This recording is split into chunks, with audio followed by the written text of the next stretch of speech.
जावा series का एक और नया वीडियो में आपका स्वागत है। तो आज हम लोग देखेंगे लूप्स के बारे में। लूप्स क्या होती है जावा में? तो जो लूप्स होती है, अगर हम लोग चाहे एक काज को रिपीटेटिवली करना चाहे, ठीक है?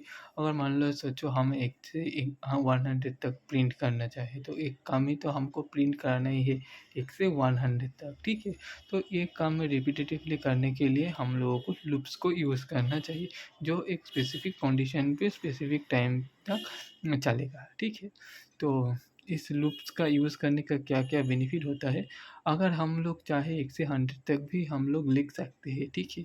बट इससे क्या होगा, ले कोड का जो लेंथ होता है, वो लेंथ इंक्रीमेंट हो जाएगा, कोड का कॉम्प्लेक्सिटी बढ़ जाएगा, ठीक है? तो हम लोग इसलिए लूप्स को यूज़ करते हैं, तो इसका कुछ-कुछ बेनिफिट होगा, ठीक है? तो बेनिफिट क्या-क्या है, हम लोग देखते हैं। Efficient of the code execution, तो कोड एग्जीक्यूशन जो होता है, मतलब कोड जो मेन मेथड से स्टार्ट होता है एग्जीक्यूट करने का, वो एग्जीक्यूशन बहुत फास्ट हो जाता है, ठीक है? देन क्या होता है, इम्प्रूव कोड रीडेबिलिटी, अर्थात मतलब अगर हम लोग चाहे कुछ कोड को डेवलप किया और दूसरे पर्सन ने अगर उस कोड को चेक करना चाहे, तो उसका रीडेबिलिटी भी बढ़ जाएगा, ठीक है? और क्या है, फ्लेक्सिबिलिटी, अर्थात कोड को हम लोग एक साइड से दूसरे साइड तक भी यूज़ कर सकता है, ठीक है? और क्या है, रिडक्शंस ऑफ एरर, एरर का चांसेस भी घट जाएगा, क्योंकि अगर हम लोग चाहे 1 से 100 तक नॉर्मली प्रिंट करना चाहे, अगर हम लोग सोचो कुछ नंबर मिस कर दें तो एरर आ जाएगा। बट यहाँ पर लूप्स के अंदर कुछ एरर नहीं होगा, वो स्पेसिफिक कंडीशन के ऑल द केसेस और रन हो जाएगा, तो ये रिड्यूस हो जाएगा क्या, हम लोगों का एरर। तारपर क्या है, टाइम सेविंग, एक हम लोगों को कोड को 1 लाइन से 2 लाइन तक भी लिखना पड़ेगा, उसके अलावा कोई नहीं, कुछ नहीं लिखना पड़ेगा, ठीक है? तो इसके क्या होता है, टाइम भी हम लोगों को बच जाएगा, ठीक है? तो ये बेनिफिट है। तो हम लोगों को किस-किस टाइप का लूप है? तो हम लोगों को 4 टाइप का लूप है। एक है फॉर लूप, एक है व्हाइल लूप, एक है डू व्हाइल लूप, एक है फॉर ईच लूप। तो हम इस एक-एक करके लूप्स के बारे में पता लगाएँगे, कैसा क्या सिंटैक्स होती है। सिंटैक्स मतलब क्या फॉर्मेट रहती है वो लूप्स को लिखने के लिए, और एक प्रोग्राम के थ्रू हम लोग एग्ज़ीक्यूट करके दिखेंगे, ठीक है? तो फर्स्ट में ही आ जाता है फॉर लूप।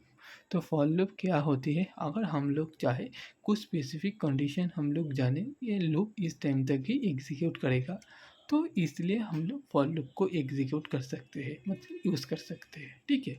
तो मान लो हम लोग 1 से 100 तक प्रिंट करना चाहे, तो हम लोग जानते हैं ना, ये लूप्स को हम लोगों को 100 टाइम्स ही रन कराना होगा, उसके अलावा रन कराना नहीं होगा। तो इसलिए हम लोग यहाँ पर क्या यूज़ करेंगे, फॉर लूप यूज़ करेंगे। तो फॉर लूप का क्या सिंटैक्स होती है, फॉर करके एक स्टेटमेंट 1 देना चाहिए, उसके बाद एक सेमीकोलन, उसके बाद स्टेटमेंट 2 को लिखना पड़ेगा, उसके बाद एक सेमीकोलन, उसके बाद स्टेटमेंट 3 को लिखना पड़ेगा, और हम लोग जो भी चाहे रन करना प्रिंट कराना हो, वो एक कर्ली ब्रैकेट्स के अंदर भी लिखना चाहिए, ठीक है? तो वो स्टेटमेंट 1 को हम लोग बोल सकते हैं कि इनिशियलाइज़ होता है, अर्थात हम लोग चाहे कुछ भी वेरिएबल को इनिशियलाइज़ उस स्टेटमेंट 1 के अंदर कर सकते हैं, ठीक है? दूसरे वाले स्टेटमेंट 2 के अंदर क्या होती है, कंडीशन।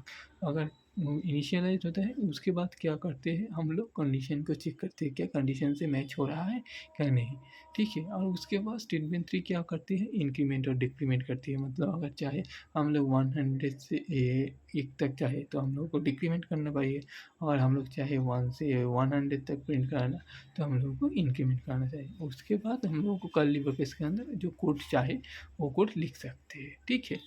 तो फॉर के अंदर क्या होती है, इनिशियलाइज़, फर्स्ट हम लोग इनिशियलाइज़ करता है, उसके बाद वो जाता है कंडीशन को चेक करते हैं, क्या कंडीशन ट्रू है, तो लूप्स के अंदर आती है, कोड को एग्जीक्यूट करती है, फिर वो जाके इंक्रीमेंट और डिक्रीमेंट जो चाहिए हम लोग को अकॉर्डिंग वो करते हैं। उसके बाद फिर से कंडीशन चेक करते हैं, फिर से अगर कंडीशन ट्रू हो तो कोड के अंदर आती है, अगर कंडीशन फॉल्स हो कोड से बाहर चली जाती है, ठीक है? तो एक प्रोग्राम के थ्रू देखते हैं क्या होती है। तो एक क्लास बनाया है ए नाम के, वहाँ पर एक मेन मेथड है, और वहाँ पर एक इंट आई करके एक वेरिएबल है, जो आई क्या कंडीशन है, लेस देन इक्वल टू, मतलब आई का वैल्यू 10 से छोटा होगा, और आई का वैल्यू हम लोग प्लस प्लस कर जाएंगे, और उसके बाद हम लोग प्रिंट करेंगे आई का वैल्यू, ठीक है? तो क्या होगी, तो आई इनिशियलाइज हो जाएगा 0 से, और ये फर्स्ट टाइम ही यूज़ होता है, ठीक है? तो क्या करते हैं, उसके बाद चेक करती है 0 क्या लेस देन इक्वल टू 10 है, हाँ 10 है, तो 0 को प्रिंट कर देंगे, ठीक है? उसके बाद इंक्रीमेंट हो जाएगा, 0 से वैल्यू 1 हो जाएगा, 1 से फिर से चेक करेगा, 1 के लेस देन इक्वल टू 10 है, ट्रू है तो 1 भी प्रिंट कर देगा।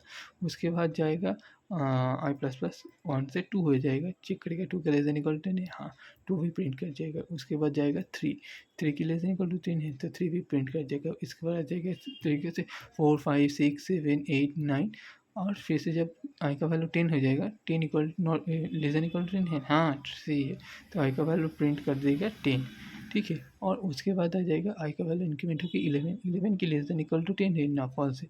उसके बाद वो लूप से बाहर चला जाएगा तो 0 से 10 तक प्रिंट कर जाएगा। ऐसे तरीके से हम लोगों को फॉर लूप एग्जीक्यूट करता है, ठीक है।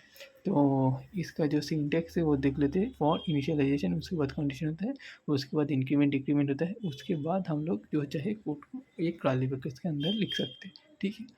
तो यही है फॉर लूप के बारे में। तो उसके बाद हम लोग वाइल लूप के बारे में चेक करते हैं। तो वाइल लूप कैसे एग्जीक्यूट करते हैं।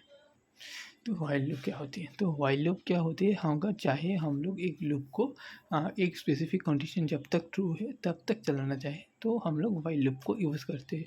अगर उस कंडीशन फटक से फॉल्स हो जाए तो हम लोग का वाइल लूप स्टॉप हो जाएगा, ठीक है। तो इसका कंडीशन क्या होती है, इसका इनिशियलाइजेशन जो फॉर लूप की होती है वो वाइल लूप्स के बाहर ही होती है, ठीक है। तो हम लोग क्या करते हैं, वाइल कंडीशन को लिखते हैं, जो कंडीशन ट्रू है क्या फॉल्स है, उस कंडीशन के अकॉर्डिंग वो piece of code curly brackets के अंदर लिखना पड़ेगा, ठीक है। तो इसका इनिशियलाइजेशन बाहर होता है, इंक्रीमेंट डिक्रीमेंट इसका अंदर ही होता है कंडीशन के अंदर। तो हम लोग क्या किया, एक क्लास सी नाम के एक क्लास क्रिएट किया, उसके अंदर मेन मेथड लिखा और आई नाम के एक वैल्यू को 1 से इनिशियलाइज कर दिया, ठीक है। तो वहाँ पर हम लोग वाइल लूप को कॉल कर रहा है, while I less than equal to 5, ये कंडीशन चेक कर रहा है, अगर होता है तो प्रिंट कर देगा और आई का वैल्यू इंक्रीमेंट कर देगा, ठीक है। तो क्या करता है, आई का वैल्यू 1 की लेस देन इक्वल टू 5 है, सही है, तो क्या है 1 को प्रिंट कर दिया। तो उसके बाद क्या हुआ, इंक्रीमेंट होकर 2 हुआ, 2 की लेस देन इक्वल टू 5 है, 2 प्रिंट कर दिया है। उसके बाद इंक्रीमेंट होकर 3 हुआ, 3 की लेस देन इक्वल टू 5 है, 3 को प्रिंट कर दिया। अगर 4 है, 4 की लेस देन इक्वल टू 5 है, प्रिंट कर दिया। और 5 होगा, 5 की लेस देन इक्वल टू 5 है, होगा।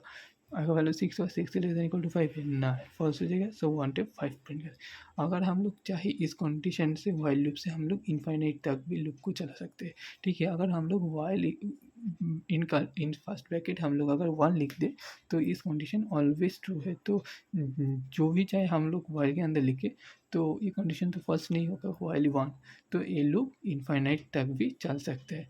तो हम लोग को क्या करना है, वाइल 1, उसके बाद कर्ली ब्रैकेट के अंदर हम लोग जो चाहे 1 चाहे लिख सकते हैं, तो ये लूप हम लोगों को इनफाइनाइट टाइम चलेगा, ठीक है। तो इस वीडियो में हम लोग लूप्स के बारे में और फॉर लूप्स, वाइल लूप्स का क्या सिंटेक्स है ये देख लिया। तो अगले वाले वीडियो में हम लोग दूसरी वाली जो लूप्स है उसके बारे में पढ़ेंगे।